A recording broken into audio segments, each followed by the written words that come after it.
All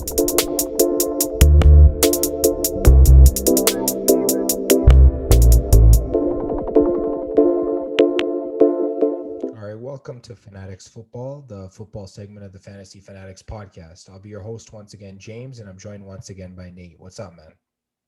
So, All right, in this week's episode, we're just going to dive into some news around the NFL for the first portion of the podcast. And then in the second portion, we'll just take a look at an early projection of a big board for half point PPR fantasy football. It'll just be a 2 round look at what a fantasy draft board might look like. So that would be 2 rounds in a standard 12 team league. So we'll just give our thoughts on where we would pick players. Obviously, you might feel differently, but we're just going to sort of give our reasonings for where we have players. So let's just hop right into it. Just looking at some of the news that's been going around the NFL. Julian Edelman announced his retirement this week. It was a big announcement for me, especially as a Patriots fan, big announcement. And I mean, he had an amazing 12-year career, of course, Super Bowl MVP in the 2018 season, among many other accomplishments he had.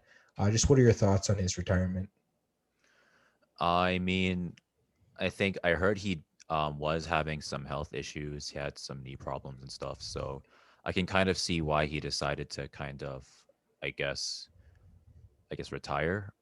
But I think his career was really good. I remember the Super Bowl versus the Falcons. He was really clutch for them. So, yeah, very good career. Yeah, I know he'd dealt with injuries like the past 3 or so seasons. He was even caught for substance abuse suspension because he was trying to recover from some of the injuries that he had. So he just really had just a bad time with injuries. Obviously, he was a stellar player when he was in the lineup for the Patriots. Very clutch, like you mentioned, in Super Bowls. During playoffs, I think he's like second all time in receiving yards in the playoffs. Like that's very good. And I mean, I know the Hall of Fame discussion is something that people go back and forth on, but I think even if he doesn't get into the Hall of Fame, he had a pretty good career in my mind. Yeah. I mean, if you're second all time in receiving yards in the playoffs, I feel like that's a good argument right there just to be in the Hall of Fame. But I mean, he's had a really good career regardless. Yeah, for sure. I can definitely agree with that. And then just another point of news, Giovanni Bernard, running back for the Bengals, um, he signed a contract with the Tampa Bay Buccaneers. Um, I believe, I don't know, let me just pull up the totals here. It's a 1 year deal. It's a vet's minimum worth one around $1 million in salary. Um, I think the deal has some sort of a salary bonus, and I mean the Bengals. I mean, he had been with the Bengals for a long time, and I guess just going to Tampa Bay, I feel like he might sort of play that James White type role, the way White did with Brady in Tampa Bay, sort of like that pass catching running back, and definitely he would be a fill in if someone like Fournette or Ronald Jones gets injured. Yeah, I can see something like that happening. Yeah, and one other signing that happened. The former Steelers running back James Conner agrees to a 1 year deal with the Arizona Cardinals. Let me just see what this contract's worth. It's about 1.25 million guaranteed, and the contract's total is 1.75 million. So he signs in Arizona. I know they had been looking for starting running back. I believe he's going to slot in as the starting running back there. Him and Chase Edmonds will definitely compete for reps there. What do you think about this signing with the Cards? I think it's gonna be I guess an interesting ad for the Cardinals. Definitely adding some depth, so that's always a good sign.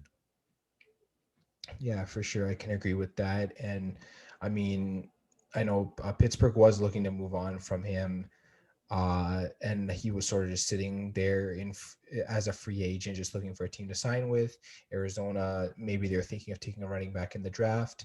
Maybe they still do. We don't know, but sort of James Conner, I guess, fills in that role for them.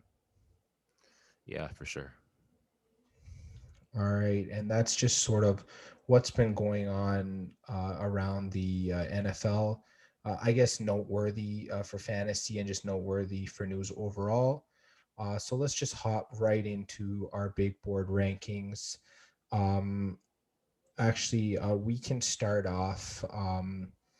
We'll just go picks 1 to 24. So you'll say who you want to take if you were sitting in the first slot, and then I'll say who I would take in the first slot, and then we move to second pick, and then so on and so forth up to 24. That might be interesting.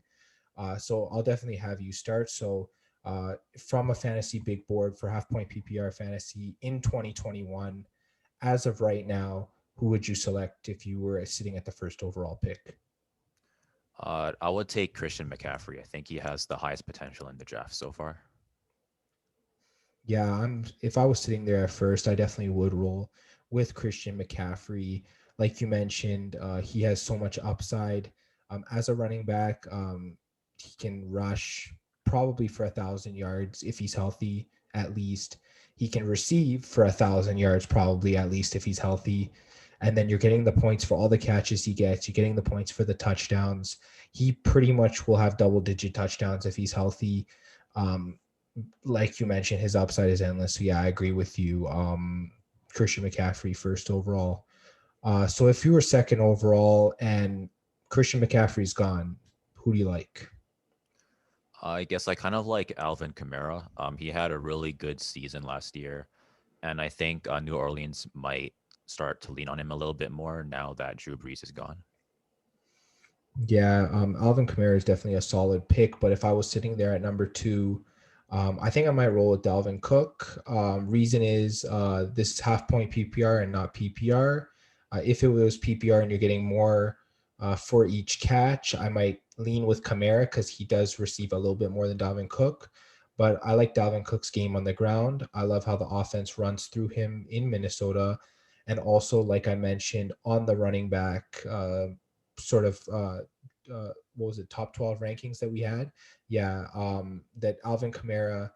I don't know what his role is going to be in the new offense. Of course, no Drew Brees, that kind of thing. So I think if I was in the draft, I'm thinking about something like that. Yeah, and I'd probably be like, yeah, there's less questions in my mind about Dalvin Cook. They might be pretty close to even in terms of my ranking, but maybe that little bit of certainty would lean me towards Dalvin Cook. But yeah, so if I was sitting in second, Dalvin Cook's my pick. So moving to number three, who would you take then? I think I would take Dalvin Cook third. Like you said, he's a very solid running back. He's very consistent. He can catch, he can run. The offense basically runs through him in Minnesota. So if you're third, you should definitely take a look at him. Yeah, and likewise, I have Alvin Kamara at third. I think he has great upside. If the offense decides to run through him, I think he can definitely get up to where Dalvin Cook is or higher. But like I said, I just have a few questions in my mind about him. And if you're picking at number four, who do you like? I kind of like Derrick Henry. He's kind of similar to Dalvin Cook in that the offense runs through him, but the big difference between him and like the other guys is, I think, like I've said before, he doesn't really catch too much, not because he can't catch, but his job is to punch holes through the D line. So you're gonna see him run most of the time. He is one of the best runners in the league, if not the best. So if you really like that, you can definitely take a look at him. Yeah, for sure. And I have Derrick Henry at number four for all the reasons why you like him. If I'm sitting there at number four, I'm looking at the top three picks.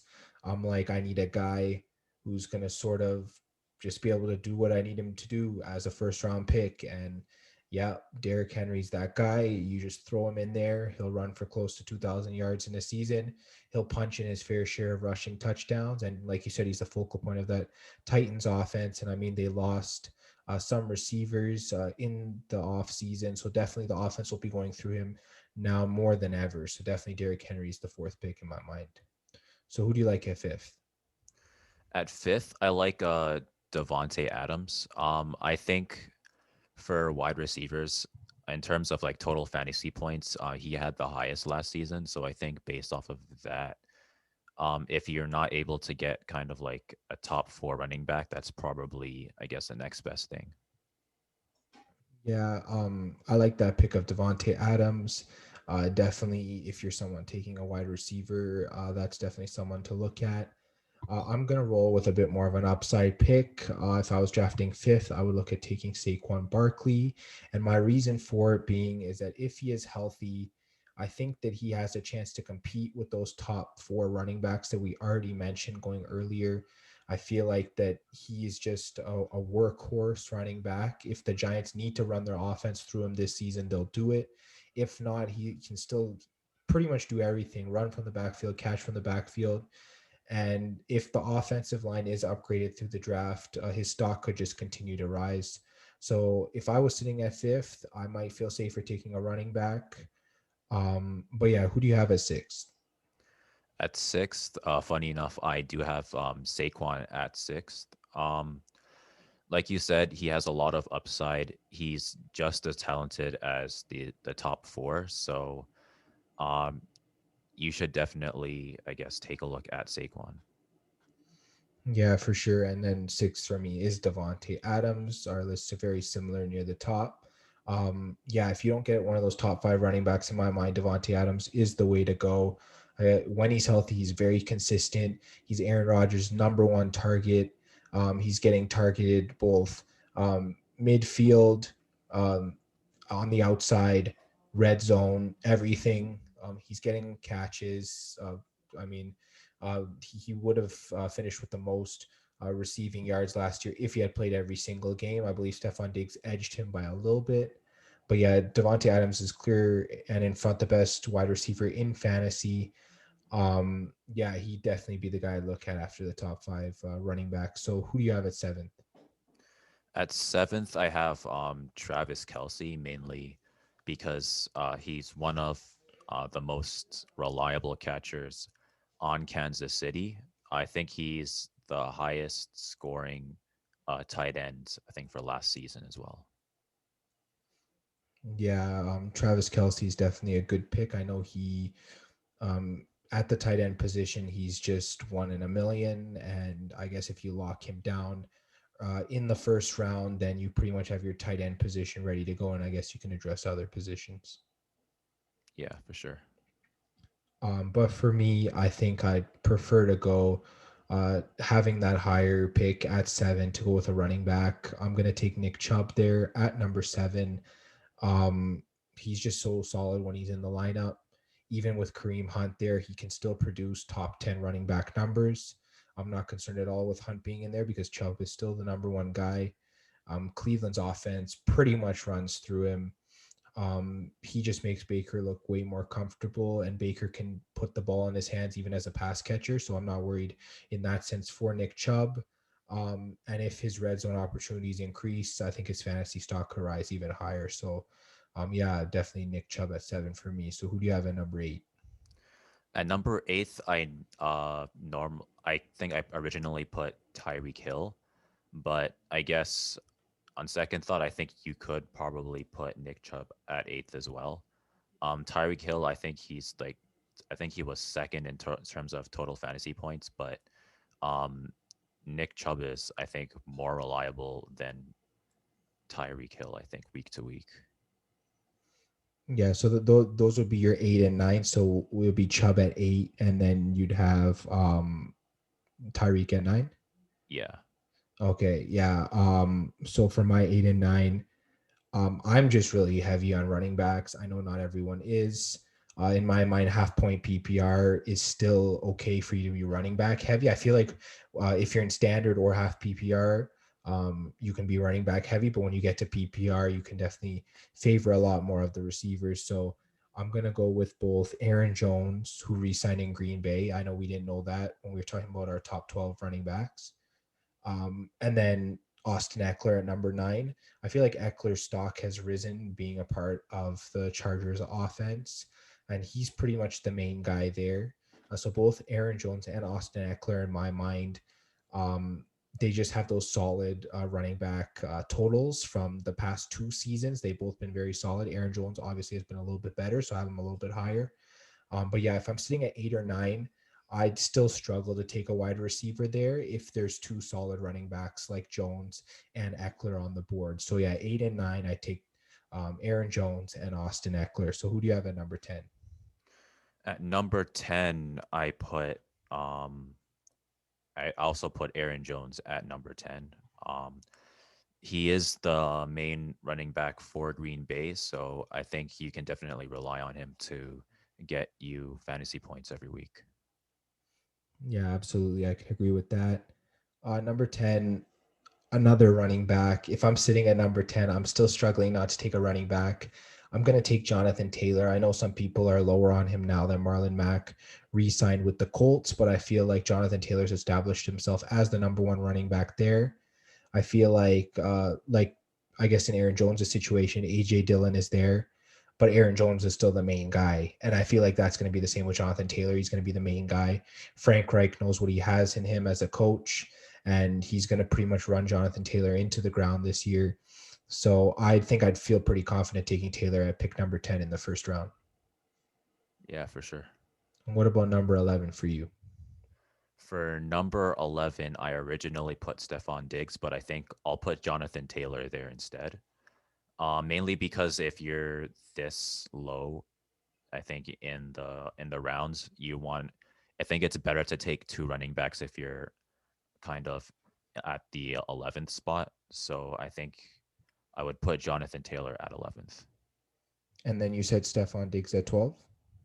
I think Stephon Diggs actually he'd be a lot lower mainly because in terms of like fantasy points he'd be 12th, but I think he's going to be a lot lower if you are kind of at the 12th spot. I think I put James Robinson at 12th actually. Okay. Yeah, well, I'll just share my 11th and you can talk a little bit about him. For number 11, I have Ezekiel Elliott. I know some people are lower on him. I'm actually not as low as other people are. I feel like at number 11, you can take Elliott with your first pick because 11 would be late in the first round. Yeah, Elliott definitely a solid player for me. Um, yeah, the Cowboys offense is going to be healthy this year. When Prescott was in the lineup, Elliott was a top 12 running back. So I think he'll just return there this season. And I think he'll be pretty solid for you if you take him in the first round. So number 11, I have Elliott. Yeah. And I guess I put James Robinson at 12 mainly because of I guess Trevor Lawrence going to Jacksonville. I think that gives James Robinson a lot of upside. Yeah, I think that definitely could help James Robinson. I can definitely agree with you there. He was pretty much a workhorse back last year. We'll see how many reps he gets. I know Carlos Hyde went there to be his backup. I don't think he takes work away from him because he didn't do that to Chris Carson last year. So yeah, I think James Robinson is pretty safe as a top running back this year. But um, for number 12, I am going to go with Tyreek Hill. I know you've already put him into your top 12. I'm going to go with Tyreek Hill just because, I mean, he's pretty much the number one option for Patrick Mahomes in Kansas City as a wideout. I know some might argue Travis Kelsey should be higher than him. I'll just argue that some teams aren't comfortable taking tight ends as high, myself included, just because I feel like I want to maximize on the value of both running backs and wide receivers early, as those are where you can get the high end ones. So I do have Tyreek Hill at number 12 in the last pick of the first round. Yeah, I just feel like you're getting a solid pick. In terms of my wide receiver rankings, I have him right behind Devontae Adams just because of his upside. He can explode for like a 30 or 40 point fantasy day for you at any time and win you an entire week. He has that much upside. So I'll go with Hill at 12th. Who do you have at 13th? At 13th, I have I think Josh Jacobs. Mainly because he had a pretty decent, I think, fantasy last year. I think he had 214 total fantasy points. Yeah, I have a question to ask you.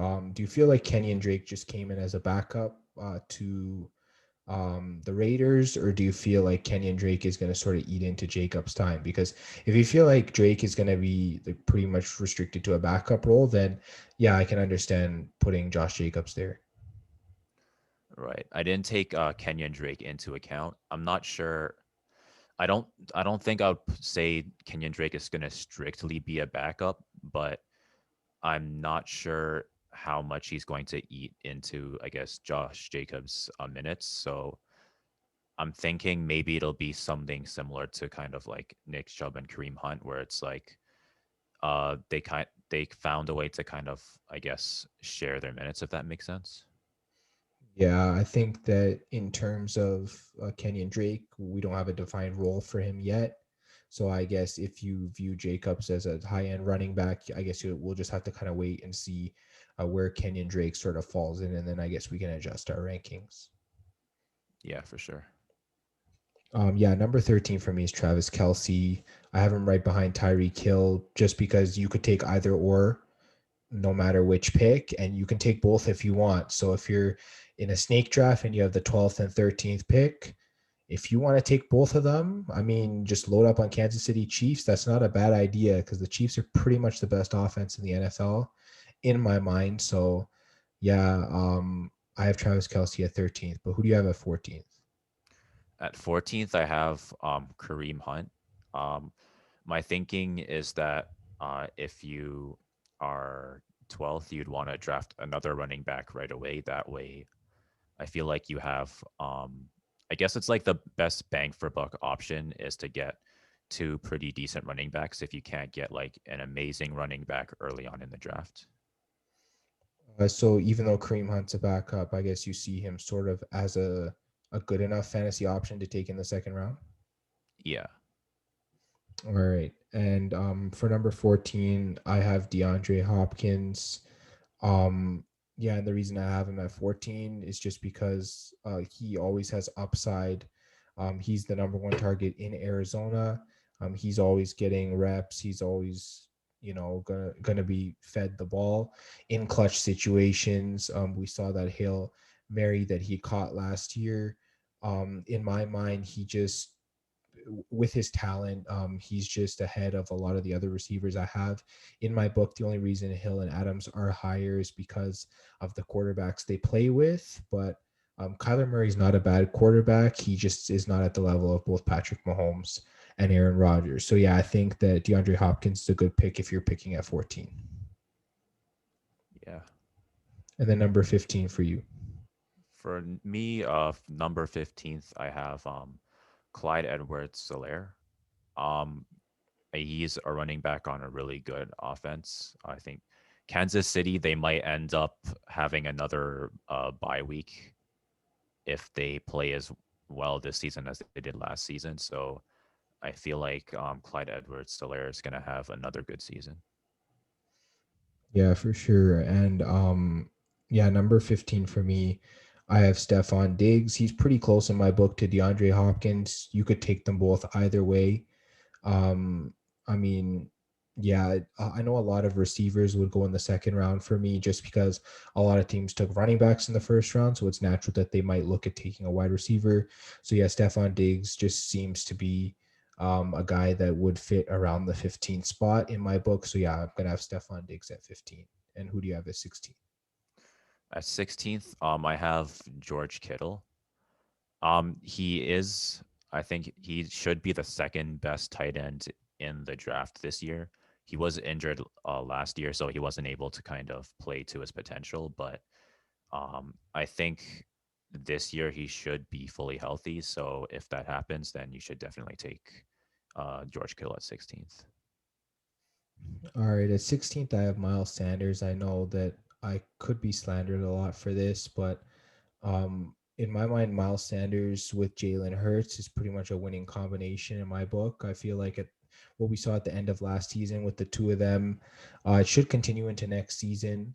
Miles Sanders played better when Jalen Hurts was the starting quarterback. He put up top 12 running back stats in that period of time. So definitely taking him at pick number 16, you wouldn't be faulted there, especially if you took a wide receiver like Devontae Adams or Tyreek Hill in the first round and you were looking to come back with a solid running back. I think I could recommend Miles Sanders to you at 16. So who do you have at 17?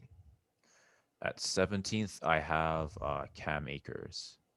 Um, I guess he's just kind of like a solid option at that position, so I just decided to put him there. And number 17, I have Cam Akers. So I think we're on the same page there. Yeah. 17, I guess we both ballparked him in the same area. Um, yeah, it's pretty much an area where either you're getting a second running back or you've already taken a wide receiver in the first round and you're coming back looking for a solid running back in the second round. Cam Akers proved last year that he can be a workhorse running back in the LA Rams system, as they do like to have a workhorse running back, as they had Todd Gurley for a number of years under Sean McVay as head coach. So definitely Cam Akers is a solid option. And who do you have at number 18? At number 18th, I put DeAndre Swift.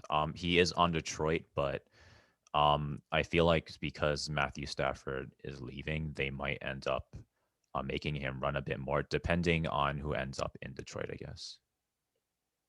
All right, for sure. Number 18, I have Clyde Edwards-Helaire. I thought I was high on him, but clearly you're higher on him than I am. Yeah, I just feel like he's headed for a breakout year. I know you probably feel the same.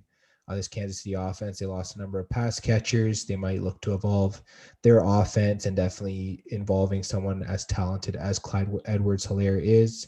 Also, Le'Veon Bell left in free agency, as well as Damian Williams and Daryl Williams as well. So the backfield is pretty much open at this point.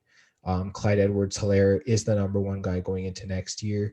And yeah, he should be solid. He should be getting lots of reps. He can definitely be a top 12 running back next year. And who do you have at number 19? At number 19th, I have Miles Sanders. Um, I guess, like you said, he has a lot of upside with Jalen Hurts. So I think if you're number 19th, you should, I guess, take a look at Miles Sanders. Yeah, for sure. Number 19th, I have George Kittle. Like you mentioned, he missed a lot of time last year. He pretty much can come up to close to 10 catches almost every game. And in half point PPR, that's just 5 points on top of whatever yardage and touchdown he gets. So that's just really solid overall. He's pretty much the next best tight end option to Travis Kelce. And I think he warrants a top 2 round pick. So definitely I have him around pick number 19, as some teams might shy away from taking a tight end really early. But George Kittle is definitely should be taken in that area. So who do you have at number 20? At number 20, I have Chris Carson. I guess I guess 20 is still kind of like a position where it's like you still might want to draft two running backs. So I decided to put Chris Carson there. Okay. Yeah, I guess for me, in my area around 20, I like Calvin Ridley. I just see a lot more wide receivers going as we approach the end of the second round. Calvin Ridley obviously had a breakout year last year, and I think he can definitely continue it into this season. So, who do you have at 21? At 21, I put DeAndre Hopkins. Like you said, this is like pretty much the spot where people can afford to take more wide receivers. And I think somebody like DeAndre Hopkins is a pretty solid choice for 21. Yeah, absolutely. I also took a wide receiver at 21. I have DK Metcalf from the Seattle Seahawks there. I feel like last year was sort of a breakout for him. I feel like with Russell Wilson still there at quarterback, I feel like he can continue to take steps forward and sort of position himself in, I guess, in my mind, as like a top 5 wide receiver in fantasy next year, hopefully. So, yeah, who do you have at pick number 22? At 22, funny enough, I put DK Metcalf as well, mostly for similar reasons, like you said. DK Metcalf, he is potentially a top 5 wide receiver this season, and he's playing with Russell Wilson, who's one of the best quarterbacks in the league right now. So you can expect a lot of stats from him. Yeah, absolutely. For number 22, I have running back from the Washington football team, Antonio Gibson. I feel like with a guy like J.D. McKissick gone from the backfield is pretty much all Antonio Gibson's. He's gonna benefit from Ryan Fitzpatrick being there as his quarterback. He already had a solid end of the year last year, and I feel like he'll transition it into next year, and that I think that warrants him a top 2 round pick. So, who do you have at number 23? At number 23, I put Calvin Ridley. I wanted to put him higher, but I wasn't sure I guess how good he would be with Julio Jones. Not that he's going to be bad, but I feel like Matt Ryan feels more comfortable with Julio Jones on the field. So Julio Jones is gonna be like kind of like a comfort throw, and then Calvin Ridley is gonna, I guess, be kind of like a second option to Julio maybe. So that's why I put Calvin Ridley at 23rd. All right, at 23, I had AJ Brown wideout from the Tennessee Titans, and the reason why I put him at 23rd is because Corey Davis is gone, Jonnu Smith is gone. There's not a lot of receiving options for Ryan Tannehill in Tennessee, so AJ Brown is just going to continue to rack up the yards and the touchdowns like he did last year, and I feel like he's going to be pretty solid. And I think if I was in that position, I might take a look at him as a second round option. But yeah, who do you have for your last pick at 24? For 24, I feel like there's like two different options. I think the safe pick would be someone like Stephon Diggs at 24th. Mainly assuming that you picked Christian McCaffrey first. You could kind of afford to get someone like Stephon Diggs. I think he had the most reception yards for wide receivers last year, so he's gonna get a lot of points for sure. And I guess my second option, if you kind of want to take a little bit of a risk, you can kind of reach for Josh Allen, mainly because he had, I think, 405 fantasy points. So if you want to take a quarterback early, you might want to go for, I guess, someone like Josh Allen. That way, I guess you can kind of have a lot of fantasy points early. All right, that sounds good. Number 24, I have James Robinson. I have him a little bit lower than you, I guess, just because I feel like I don't know what his role is going to be in the new offense. There's a new coaching staff, like you mentioned, new quarterback coming in. Is he going to be a workhorse like last year? Most likely. Do we know for sure? Not 100%. So with me not being 100% on him, I have him a little bit lower, but I still have him going in the second round. So I have James Robinson there at number 24. And I guess just looking over our big board for the first 2 rounds, and just some of the differences we have, I noticed that you didn't have Ezekiel Elliott in either of the 2 rounds. Are you just lower on him? Did you just not put him in? What's your deal with Ezekiel Elliott? I think with Ezekiel Elliott, I just wasn't sure where to put him. In all honesty, you could probably take Ezekiel Elliott maybe like early in the second round. Like, for example, you don't feel like Josh Jacobs is going to be as good as I said. Maybe you might want to put Ezekiel Elliott there. I feel like he's kind of, you can put him kind of anywhere in the early second round or late first round, maybe, but I just wasn't really sure. So I didn't put him in the list. Um, and then I guess just my question about Kareem Hunt. I know you follow the Browns more than I do. You kind of know what his role is. The reason I didn't have him in my top 24 is just because I didn't know what his role was going to be. I'm not 100% sure that he would get me enough fantasy production for him to be a top 2 pick if I was looking at it. But like, what do you see in Kareem Hunt? I guess in Kareem Hunt, I guess for the Browns, he's mainly been running back who gets a lot of catches.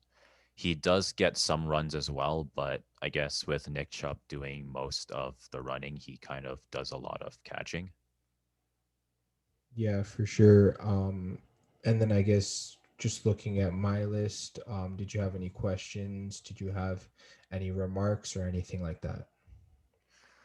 I feel like this is your list overall is kind of like a conservative list. So, if you've played for fantasy for a long time, this is kind of what I think a list like that would look like. This is kind of like this. I feel like your list is like a best bang for buck list, if that makes sense. So you're saying that I'm someone that doesn't like to take a lot of risks when it comes to drafting in the early rounds of the draft. Yeah, that's kind of like my impression. So I guess I'm more conservative when it comes to making my list, and you're more of like a risk taker when it comes to making the list. I sort of just ballpark the area where I feel like players should be, and I sort of place them there. And then for you, you sort of have the exact spot where you feel like a player is going to be, and you sort of make a lot of bold predictions, if that makes sense. Yeah, something like that. Okay, so yeah, my question is, I guess just looking at the big board overall, are there any players either from my list or from none of our lists that you feel like sort of should be in the top 24, and then maybe players from my list that you don't think should have been in the top 24? I think this list is pretty good overall, especially as a first look. Yeah, I know for me, I noticed you put DeAndre Swift. I was contemplating putting him in um, instead of James Robinson. You could probably go either way on it. In my mind, I feel like that the Lions could be run heavy this year, so it is possible that Swift could be a pretty good bang for buck type guy if you take him in round two. Let's just say you take him behind another running back. Let's just say you go with maybe Saquon Barkley in the first round. You come back with a guy like DeAndre Swift. That's not too bad in my mind. So yeah, I feel like he might be sort of around that area. I don't know what you think about either guys like Swift or maybe some of the other running backs I had near the end of mine, like maybe Antonio Gibson, guys like that. I think I kind of like Antonio Gibson at 22 actually. I guess my thinking was I would put more wide receivers at the end mainly because if you I guess I'm just assuming the person would like to kind of take a bit of a risk. Maybe you could if you if it's a snake draft and you kind of drafted a running back early, then maybe you could take a wide receiver. I feel like Antonio Gibson might be either a little bit higher or maybe somewhere in the I guess somewhere in the third round, kind of depending on how you like to draft. Yeah, for sure. I think just overall, we sort of seen the different styles that we have in terms of the way that we draft for fantasy football. And I guess listeners of the podcast can either bank on your bold takes or my just conservative outlook of the whole draft. And I guess just where we would take players, which players we like, which players we don't like as much. And obviously, our lists are going to differ from other people that make lists and other listeners as well. So I guess it's just definitely something to just look at. And of course, our lists are going to change based on information we get. Obviously, we didn't apply all the information that we had to these lists. These are just sort of a big board of our previous lists. So I know definitely when our next set of lists come out, we're definitely going to take a deeper look into where we actually see guys, especially after the NFL draft happens. Yeah, for sure. Yeah, so that's should be the end of our 2 round big board outlook. Um, yeah, it was great looking at both of our lists and just seeing where players might go in next year's draft. Yeah. And yeah, that's going to be the end of the Fanatics football episode of the Fantasy Fanatics podcast. Make sure you check us out on Twitter and Instagram at FanFan Podcast. Check us out on YouTube, Spotify, Apple Podcasts, Google Podcasts. Like, share, sub, review, all that good stuff. And thanks again, Nate, for everything. And we'll talk to you guys on the next episode.